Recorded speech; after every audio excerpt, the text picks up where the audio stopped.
Salut, c'est Étienne Versinger et aujourd'hui, dans cette vidéo, je vais te montrer comment on va configurer des menus ici, de manière à, lorsqu'on clique dessus, on arrive sur des pages, des articles, des photos, des sons, enfin tout ce qu'on veut, quoi. Voilà. À tout de suite.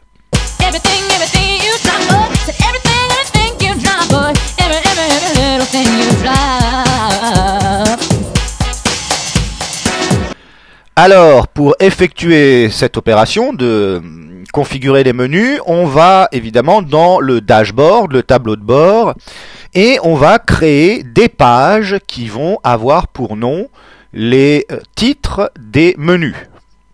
Alors, je vais ajouter un certain nombre de pages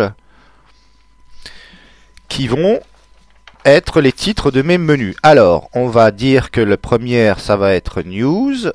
Voilà, pour l'instant, je crée uniquement le titre. Et je publie, en cliquant sur le bouton Publier. Et voilà, et donc j'ajoute un deuxième article, que je vais appeler Musique et médias, par exemple. Et je publie. Je vais rajouter une autre page qui va s'appeler Bio, et je publie. Je vais ajouter une autre page qui va s'appeler, ou concert plutôt, on va dire, et je publie. Je vais ajouter un autre menu qui va s'appeler Presse. Là, on fait un site standard d'artistes. On va ajouter un autre menu qui s'appelle Radio et je publie.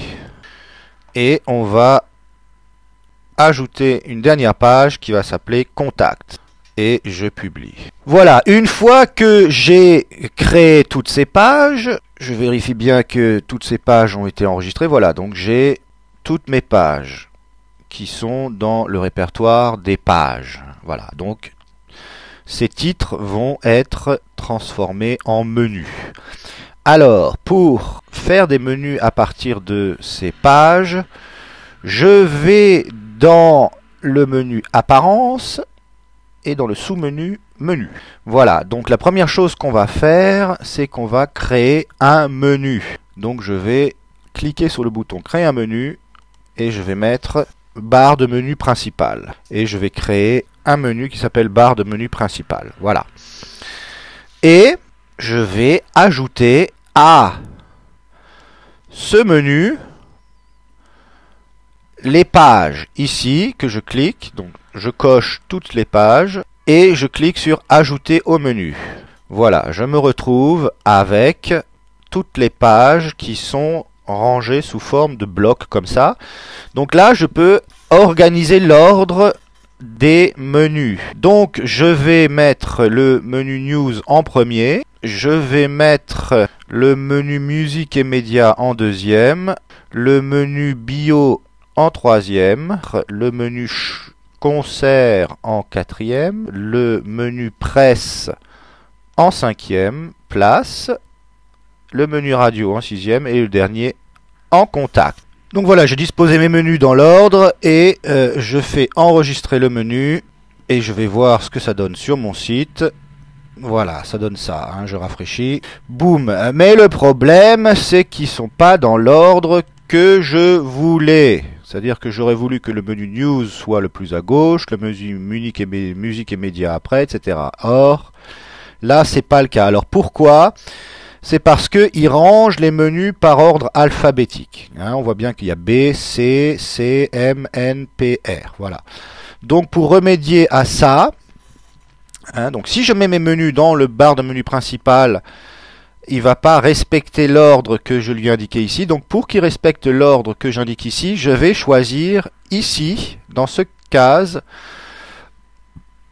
le menu barre de menu principal comme Primary Navigation Menu. Donc ça c'est le menu, c'est un menu, le menu Top Navigation, c'est un menu qui va être tout en haut du site, au-dessus là. Hein. Le menu, celui-ci, Primary Navigation, c'est un menu qui va être à cet endroit-là, celui-là. Hein.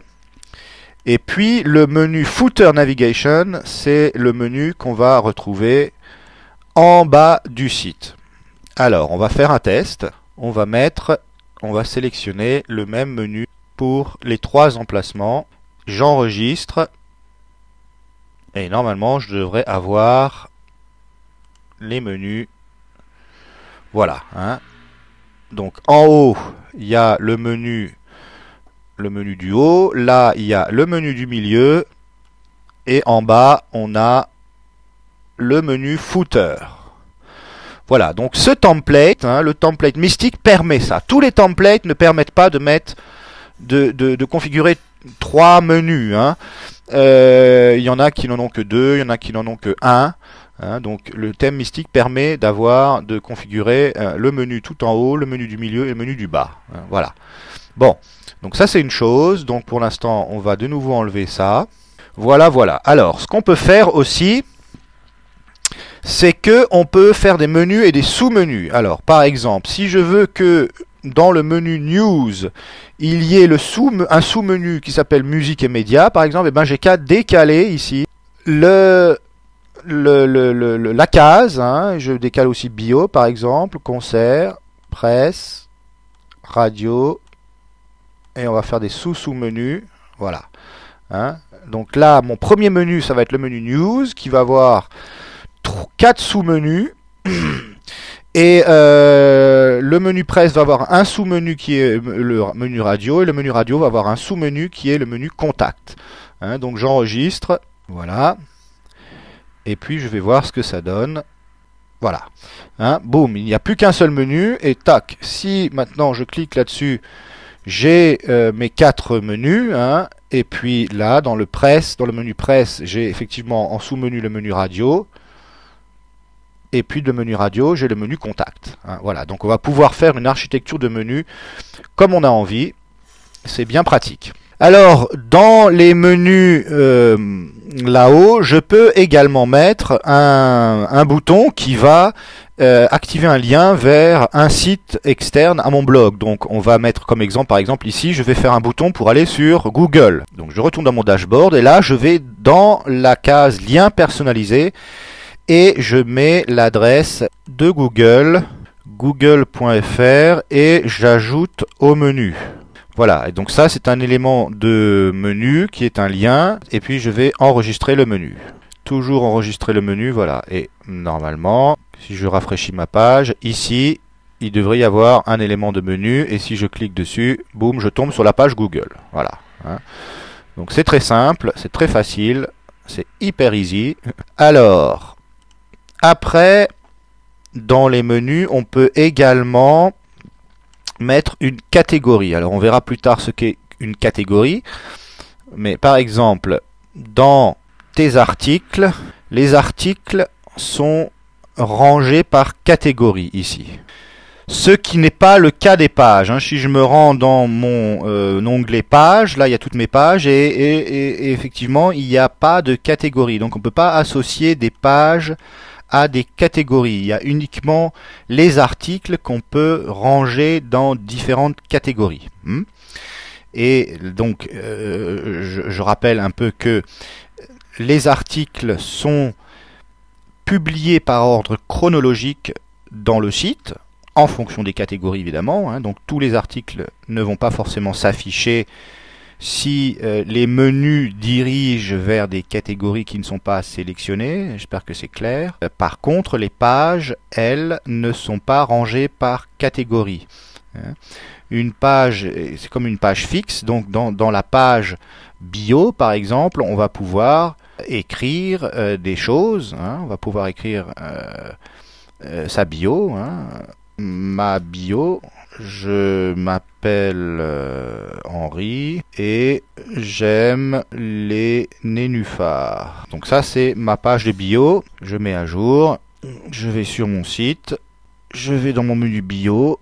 Et boum, voilà. Hein, il y a ma bio. Je m'appelle Henri, j'aime les nénuphars. Qui vient de s'afficher dans la page bio. Donc il faut bien faire la différence entre les articles peuvent être rangés par catégorie et les pages qui ne peuvent pas être rangées par catégorie, mais par contre qui peuvent être organisées en parents et enfants. Et on peut les mettre dans un ordre aussi. Et ça, on verra un peu plus tard. À quoi ça peut servir ça? Mais enfin bon, ça c'est une autre manière de faire des menus et des sous-menus. Mais moi je préfère celle qu'on vient de voir. Hein. On peut aussi adjoindre dans le menu une catégorie. Donc la catégorie est un espèce de dossier qui va réunir un certain nombre d'articles qu'on aura liés à cette catégorie.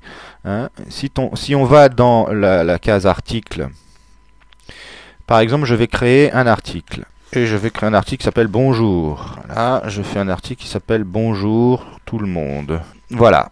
Et ici, il y a les catégories. Donc, par défaut, il y a la catégorie non classée. Mais je peux créer des catégories. Alors là, je vais donc publier l'article déjà. Et je vais créer une catégorie qui va s'appeler, on va dire, test. Voilà. Donc, pour l'instant, on configure uniquement ça. Et j'ajoute une nouvelle catégorie. Voilà, il y a la catégorie test qui a été créée.